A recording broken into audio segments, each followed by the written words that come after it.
Hey guys, welcome to another episode of Unstoppable Podcast. My name is Ralph Graves Jr. And today my guest is Lisa Collum. Lisa, how are you?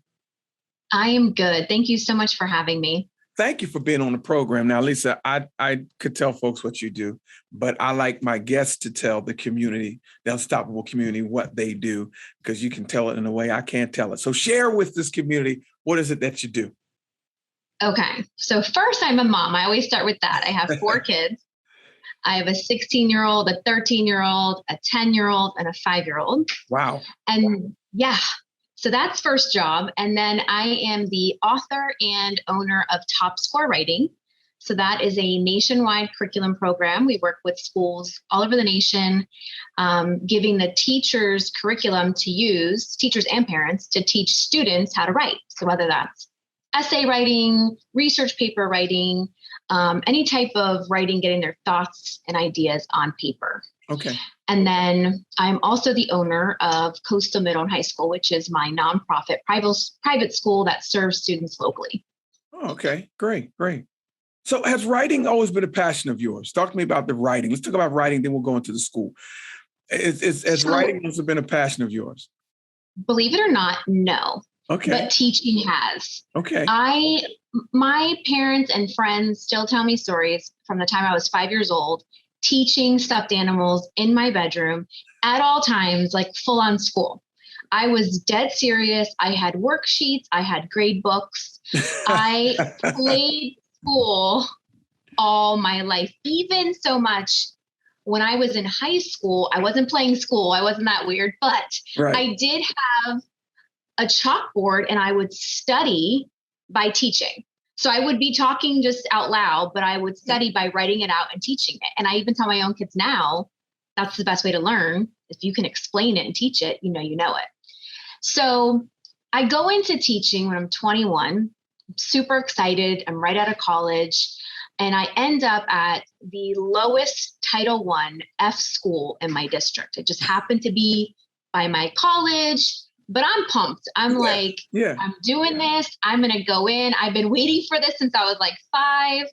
And the principal says, we're going to put you in 4th grade and you're going to be in charge of writing. We're going to have a reading teacher, a writing, math, and then science and social studies was kind of spread out between the 3 of us. Okay. So I was like, okay, I'm a teacher. I can teach anything. I said, just give me the curriculum. I'll study it. I will make this work. I'm going to make it fun for the kids. And my principal looked at me and said, well, here's the thing. There's really no curriculum for writing. And I was like, well, the reading teacher has like 25 boxes. The math teacher has, I'm sure, like 50. I keep seeing all these curriculum kits. And she's like, yeah, there's some workbooks on grammar, some workbooks on writing paragraphs, but there was nothing that I could follow day to day that, each lesson was building and activities. There was nothing like that. So kind of went into panic mode. This was 17 years ago. And it came from that really working at that school in that situation where I saw the need and had to come up with a way on my own. And 10 years later, after doing that for 10 years and coming up with a way that it worked so well, I got every single student to pass, and the state investigated me 2 years in a row because they didn't believe that those kids at that school could do that. And then I ended up coming up with Top Score Writing. So that's really how writing kind of fell into my life and became my thing. Yeah. We've been talking about this for the last couple episodes, that everyone either stumbles onto a niche or finds their niche, or, your love was education, your love was teaching. And within that, it sounds like that's where you really found, all right, then this is what I'm going to do. And it sounds like you happened on it kind of unexpectedly. Like everyone else has a curriculum. How come I don't have one? Yes. Yeah. It just was a need. And it kind of like almost, I don't know if it made me mad, but it was like, I was frustrated as a teacher, but I was also frustrated that the kids weren't given the opportunity. Yeah. So I kind of went into like, okay, you're not going to give it to me, then I'm going to make something up that works. Yeah. No, but that works because I had just read something, from Ryan Holiday's book, Ego is the Enemy. And one chapter, and they was talking about, I don't know if you're familiar with football. I'm a big football guy. Bill Walsh, he walked into the 49ers this is back before they became a dynasty. They only won 2 games and lost 14. They were terrible. And just 3 years later, he won the Super Bowl. And people asked him, did you expect this to happen? And did you have a program for it? His ego could have said yes, but he was totally honest. He said, no, I saw where I stumbled onto something. And I just made sure that we took care of the details. And once we took care of the details on how to do things, then we were successful. And it sounds like you said, okay, we're going to take care of the details of writing, take care of the details of teaching is what I do. But within teaching, I found something great. And you've built from that, right? You built on that. Yeah. So the craziest part is I kept teaching and I became like a writing coach where I was like helping multiple teachers. Then I became like a district specialist where that was even cooler because I got to work with like the 25 lowest schools in my whole district. So then I was like teaching everyone the ways that I was using. And we were just seeing the increase in scores and the kids passing. And then it kind of became like, who is this lady and what is everyone doing? Yeah. And by then, I'm 10 years in, I'm on my 3rd kid. I completely leave my district and take a job teaching virtual school. This was like pre-COVID virtual school, like for real virtual school, like a long time ago. And I take this job and everyone starts calling me and emailing me and says, where'd you go? We need that stuff. And I'm like, oh, I left. I had another baby. I'm working from home now. Like, I'm out of the district. And they're like, no, can you like write it down? Like, we need to get this. We will buy it. And the first thing I said, I'll never forget is, oh no, I am not a business person. I know nothing. I am 100% an educator. There's no way in this world I can sell you anything because it's not even like you could sell, it just on the side of the road with cash. I needed to be a vendor. Like it was with the district. Right, and so I shot it down. Like I laughed and said, no way. Well, they kept after me. And after a few weeks, I thought, well, maybe it won't be so hard. So I Googled, how do you start a business in Florida? I followed all the steps, came up with a name. And all of a sudden I've got this business. And now I'm working full time, writing these lessons, making these binders at night with my kids on the floor. And I'm shipping out in the mornings and people are like, we need to get a purchase order. And I'm like, what's a purchase order? And I'm Googling, how do you do a purchase order? Yeah. And so when I say I literally built it, not only from scratch, but I was a teacher, my husband was a teacher. We literally had like $100 left over every month to spend. Right. I think we made $35,000 each.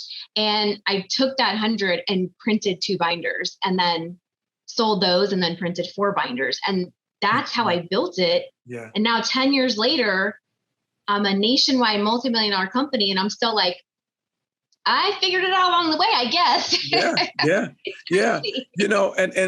And you are, the story is blessing somebody because a lot of times people think it's overnight. A lot of times people think that they can't start something completely organically. And you did. You did. You made the sacrifice and you did. And someone listening, you can too, find that niche and be good. Now, I have to say this. Tell me about the importance of, and I want you to speak on it because you didn't put out just anything product. You put out a product that was done in excellence. Talk about the importance of producing something done in excellence and really taking your time and not just producing junk. Right.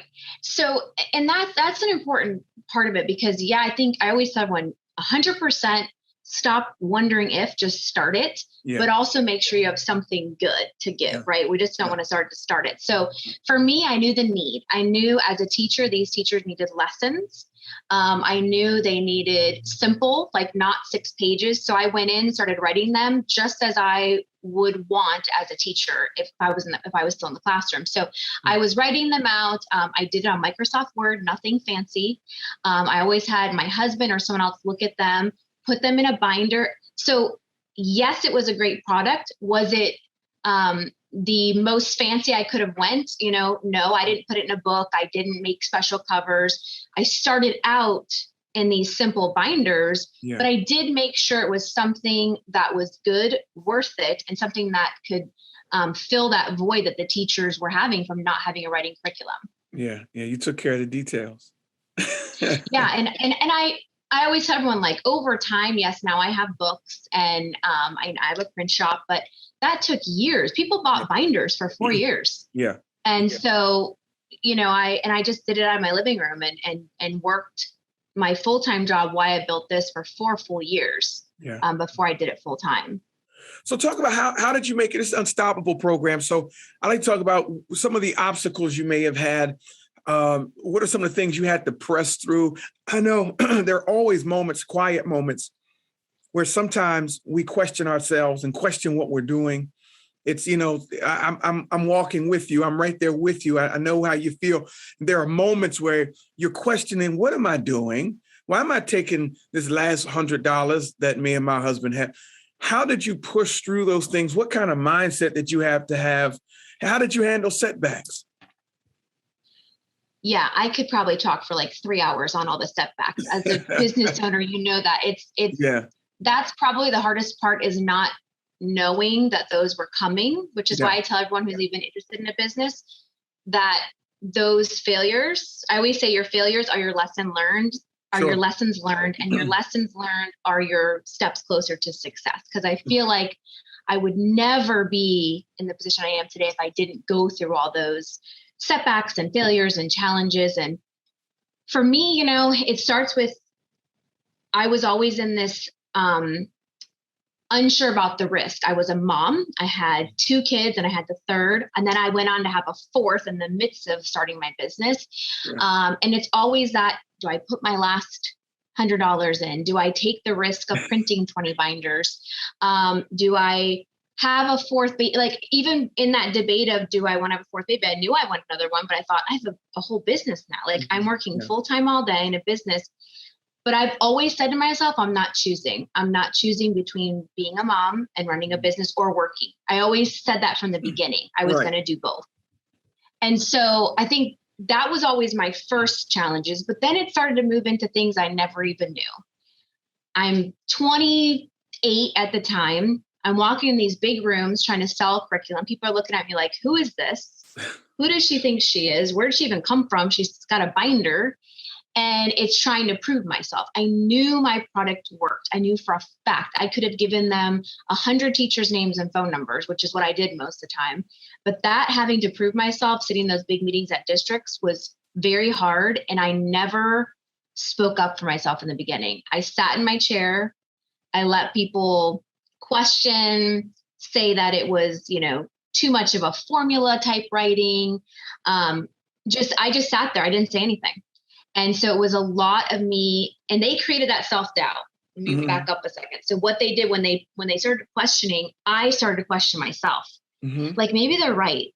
Maybe my product's not good. Maybe it's not going to work. Maybe it is too structured. And I let that happen a lot in the beginning. So much so that there were many times I thought, maybe I should just go back to teaching. This is just too much of people hating, too much of risk. And it was a lot. And then you have the people that in trainings, when I'm in front, straight up raise their hand and are like, what exactly is this? And who are you? And so it's just the constant questioning. And so for me, it was always sticking to my mission and believing in my product. I knew it worked. I knew that you could give me the school, the kids that you said were low performing and couldn't do it. And I could promise you could get them to write. And so I just kept sticking to, I'm going to give this in the teacher's hands because I know it works, but I want to impact these kids. And that's really what I just kept reminding myself of. And, I always tell this story because it was probably the greatest thing that ever happened. But in my second year, one of the biggest school districts I worked with banned me from working with them, sent out a memo and said, you cannot purchase from Top Score Writing. 99% of my sales first 2 years was from this county, and they banned me. Well, who did you rub the wrong way? Exactly. It was just one of those things where people felt like, there was competition and the districts wanted their way. And, whatever the reason was, at that moment, I told everyone, I'm just going to have to end Top Score Writing. And I remember talking to a principal and she said, just go to another county. And I said, I don't even know what I'm doing in this county. I just live here and it works for me. I said, but I don't even know how to market. I don't even know what I'm doing half the time. And she goes, just go to another county, email and call them, done. Forget about this county. And I did that. And I got another county deal 2 weeks later. That county deal turned into 2 more county deals. Wow. And within a month, I was in 10 more counties that I would have never, ever even tried to be in if that county didn't ban me. Wow. And I grew after that year and took over most of the state of Florida within the next 2 years, all because of that one time that I got banned. So it was the best thing ever. 2 years later, they lifted the ban and I was back in the county. But that huge hurdle or challenge that caused me to pivot and just keep going. I always say, don't let it stop you, just pivot and keep going is the whole reason I'm sure I am where I am today. I love that story. I love it. I love it. You know, I know that you're a devout Christian as I am. And we know what Paul says, and if you're not a believer, just hang on in there. We'll get through this in a minute. Paul says, and even throughout the scripture, it says, what the enemy meant for evil, God turned it for good. And so sometimes we have to thank God for the banning. Thank God for making things uncomfortable that make us leave where you just said you were comfortable, you were home. That was your county, you knew the schools, you knew the people, but you would have never expanded to where you are if it had not been for something at the time that seemed like, well, I guess this is over. And so whoever we're talking to, whoever we're speaking to, you know, don't give up because one door was shut. You know, and that's it. Yeah. Stay persevering. Keep showing up. Lisa kept showing up. Multi-million-dollar business now because she kept showing up. I love that. And you know, it's funny to think about it, you know, later, of course, but in the time you feel like it's the end of the world. Yeah. But every time I think of a big moment that was a challenge or a failure or something, a big hurdle, now I can see how that moment is the whole reason I am where I am today. Now I see that, right? We don't see that. Of course, that's God's plan and all. He's like, yeah, I got it. Don't worry. It all worked out. Yeah. But in the midst of it, you're like, oh my gosh. And I think that even now, like I'm in the midst right now, like I'm dealing with the state of Florida is changing with a lot of testing changes. Sure. And now we're pivoting again. And now we're on like this huge mission to go to other states. And I feel like I'm in this uneasy area again, but I know now it'll all work out and it'll be better. I've just got to get through this and just pivot and keep going. So I think it's just a matter of that mindset of knowing it's coming, pivot, keep going. I love that we're talking about pivoting. I love that. Unstoppable people are able to adapt. They're able to pivot. Bruce Lee says, be like water, you know, whatever you have to pivot, you have to adapt. You've got to be able to still be effective and make an impact in the changing times. You know, you can't just stay there and say, I'm not changing. Okay. Because things are changing around you. That's it. Yeah. That's it. And, you know, through the whole process, it's funny because so much, you know, I always joke whenever I'm speaking about my business and stuff, I'm like, you know, the haters like come out of the woodworks, like people you didn't even expect. I had people stealing my curriculum. I had people rewriting it, putting their name on it. And it was, you know, I think it's just those times where you could just give up or be down. It's just, again, it's like, you got to keep moving. It is what it is. You know, everyone's not going to support you. Everyone's not going to see your vision, but you've got to stick to that. I'm going into 11 years and I still say, I know it works for kids and I know kids need this and I'm done. Like if you don't like it or don't see it, that's fine. I'm going to keep going with that. And that's another thing. Believe in your product, believe in your service. You believed in it. You know, you didn't let anybody tell you why it didn't work. You weren't shaken or shook by the haters or, you know, people stealing your stuff. It's terrible, but people don't steal trash. They're stealing it because it works. True. And you know what? Someone told me there's millions of people in the world. So if 2 of them want to steal it, sell the other ones. Like you can't let that 1 or 2 people that are messing with things, you know, try to take you down. Because if you let it, if you think too much about it, it will. Yeah. It'll turn your whole mindset upside down, and you'll start worrying about that. And I just learned, I don't worry about anything. That's just my thing. I always say I'm not gonna be worried, I'm not gonna be anxious, I'm just gonna pray about it and move on, because that's just life. And what they cannot steal is your community and who you're serving. They can't steal that. Let's talk about this high school or the school you started. Coastal Middle High, is that what it's called? Middle and high school, yes. Middle and high school. All right, there's two things I want to talk about. One thing is this. I got grandkids, and my mom was in education 39 years, and writing and all this kind of stuff, and my daughter's doing a great job. They're not teaching kids cursive writing anymore. Did I hear that correct? Yeah. So it depends on the school. Most public schools have taken it out. However, many states are redoing their standards right now, and they're supposed to be bringing it back because they realize that was probably not a good idea. Because you have all these high schoolers who can't sign checks. Or can't sign a contract. You know, no one, at the very least, you got to know how to do your signature. So that happened a few years ago. And so why we got was this that? Group of kids, because it's the same thing that's kind of happening with writing. This is what I think in general, because we're moving into this digital world. Yeah. And everyone's texting and typing, which is fine. But even if you're typing a letter or an essay, you still got to know the process of writing. Yeah. Right. Yeah. So you can't take that away. And when it comes to cursive, you still have to sign contracts and different things. So we can't entirely take this stuff away. So, you know, the states in general tend to make quick decisions, and then they always. And I don't know why. It's just dumb stuff. There's no reason to take cursive writing out of our educational. There's so many other things you could take out, but don't take out cursive writing. Exactly. There's so many other things that they will never, ever, ever use in life. Yeah. You know? Thank you for saying that. Thank you for saying that. And that's one reason why I bought my school. Let's put it that way. So tell me about your school. Let's talk. Let's dive into that.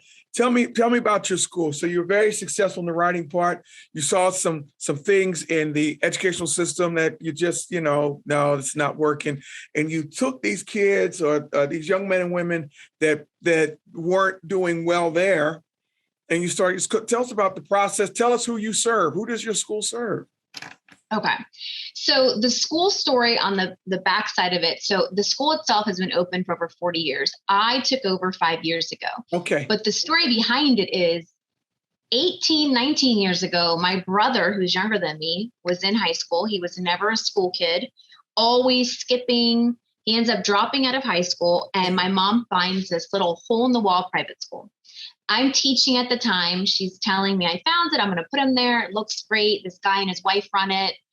So a few months in, all I keep hearing is how much my brother loves his school, how he never misses a day. This is the kid that skipped every day. Right. He's begging for summer school. So I'm like, I am going to go find out what this place is. So I drive there. Yeah. The guy running it is about maybe 70 at the time, and him and his wife, and all the kids have their feet kicked up. Everyone, no one's in any type of school dress code or anything. I'm used to the public school. The guy's up there sitting on his desk talking, and everyone's paying attention and engaged. And I'm like, whoa, this is I love it, but it's weird, right? I love the vibe of everyone's just listening. There's no, I don't like classrooms when they're dead quiet, right? I don't feel like that's learning. Yeah. This was engaging. They're talking, and they were talking something about history, and I forgot what the topic was. And I remember thinking, I sat there and I thought, wow.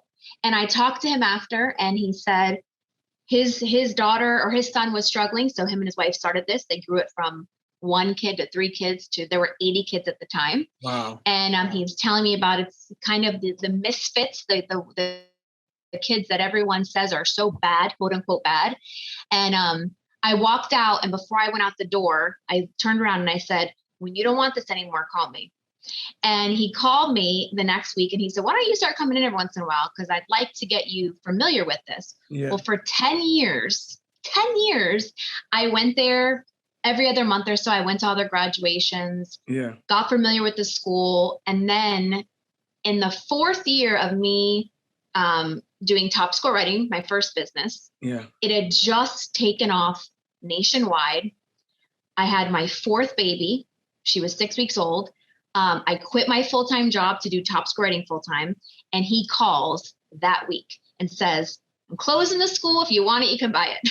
Wow. He said, I have no kids. You got to start from scratch, but it's yours if you want. And I was like, this is not the best time. But I want that school. Yeah. I refuse to let that go. So I bought it and I said, I'm not going to do anything with it for a couple of years. I'm crazy busy right now. Yeah. Well, within 2 days, 2 parents call crying. My son got kicked out of this school. He's a really good kid. He just got caught up in the wrong crowd. Can you please take him? I'm like, I never say no to anything like that. So I'm like, yep, we're open. We're good. So I started part-time and I went from 1 to 7 to 10. And my max is 50. That's kind of where I've decided I want to be. And so we've been at 50 since a few months in. And so basically we're 6th through 12th grade. We're very small. I keep it at 50 for a reason. Yeah. Every kid comes to me with a story, and I don't want myself or my teachers to ever forget that story. So if they come in and they put their head down one day, but we know that maybe they don't have electricity at home, or maybe they're living in a foster home, we need to remember that they're probably coming in because they were up all night. Yeah. Right? Because they maybe didn't have electricity or couldn't take a shower. Or if they come in and they're angry, maybe it's because we know one of the parents are a drug addict and maybe they've gotten into a fight with them. And so we remember, I don't want their stories to get lost. Yeah. And so we keep our classes 15 max, 10 to 15. And it's all the kids. I can't even put it under one word. It's just for whatever reason, regular school's not working. Yeah. They come to us. They may have dropped out. They may have all Fs. They may have been bullied. They may have anxiety, because a lot of high schools have 2,000-3,000 kids. Yeah. They come to us. We're small, nurturing, family. So I get the call from the other assistant principals at other schools say, oh, you're getting so-and-so, he did this many fights and threw a chair off the balcony and watch out. And I'm not worried about it. Yeah. So they come. I have a come to Jesus meeting with them at first. And then they go to class. Yeah. And they do fine. They're never a problem. But and I don't blame the other schools. They're big. The public school system, there's a lot that needs to be changed. So I don't blame those schools, those teachers. But we're able to take them, talk to them, individualize instruction, do lots of projects. Like if you're not good at tests, present it to me. Do a project. Yeah. All kids do not learn the same. I don't know why we keep putting them in one box.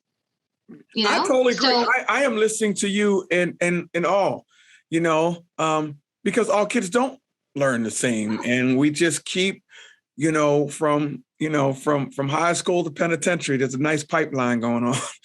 And you know what? They keep pushing kids along. Yeah. Right? Yeah. Pushing them along and setting them up for failure. And I'm looking at these seniors who can't write, can't do math, and you're just going to graduate them. Yeah. And think they're going to be successful and not get in trouble.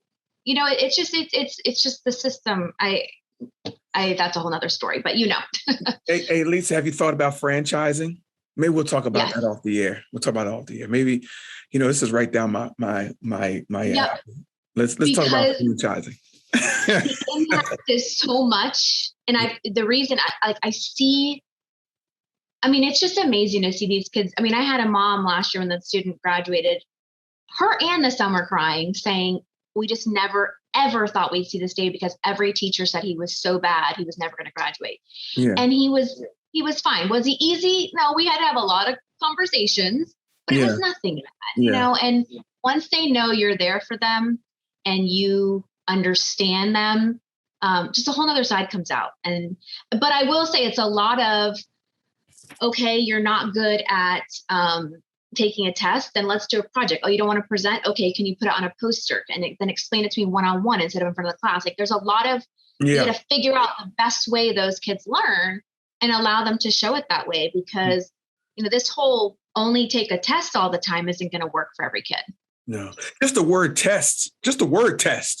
Yeah. The word test will create anxiety. For sure. Yeah.